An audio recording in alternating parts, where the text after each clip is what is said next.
אולי אם נכון לי בידיעות להציע.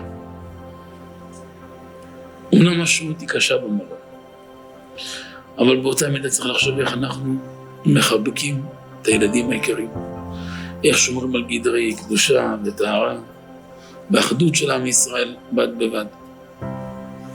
השם לא ינסה אף אחד, אבל אם היה אפשר לומר, תקופה כזאת להזכיר דירה,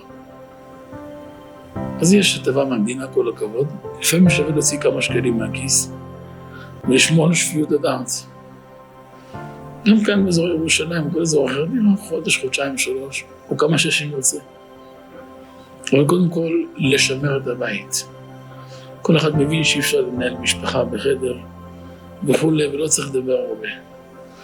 גם אפשר להגיע לנפשות הפועלות, אפשר תוך כדי לשתול את הילדים במסגרות אחרות. אחד מהאבות הנזיקין הקשים ביותר זה שיעמום. מה שאמרו בגמרא בכתובות, שבטלה מביאה לידי זימה, מביאה לידי שיעמום.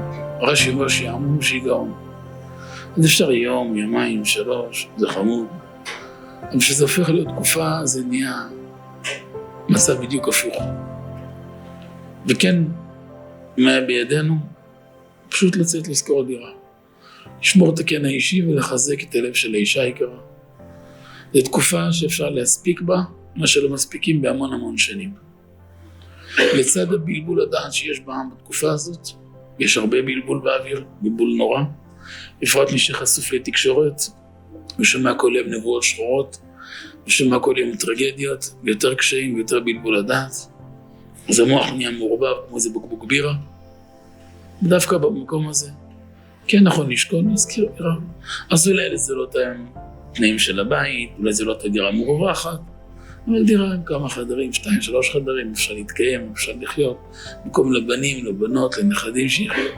לפחות קיום אפשר להתקיים בכבוד, אפשר לשמור על כבוד האדם, גם פרטיות של כל בית, פרטיות של כל זוג, מבלי להתערבב מעבר לשעות וזמנים. אפשר לקבל ילדים בכל מסגרת, אבל המציאות הזאת היא גם היא תחזק ותעצים את הבית, היא תחזק ותעצים את הילדים. אחד הדברים הכואבים ביותר שקרה אחרי פינוי הגוש, הרבה נפשות התפרקו והתפוררו לחתיכות. אני לא יודע כל אחד מה חווה, אבל מזווית שלנו, שהיו צריכים להתערב בהרבה דברים.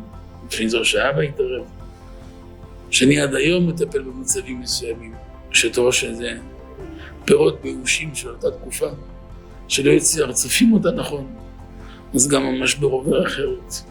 ולכן בתקופה הזאת קודם כל צריך לחשוב איך שורדים. וכל ראש משפחה, חלק מהאחריות שלנו זה לשמר את הצאן שלנו, את המחנה שלנו.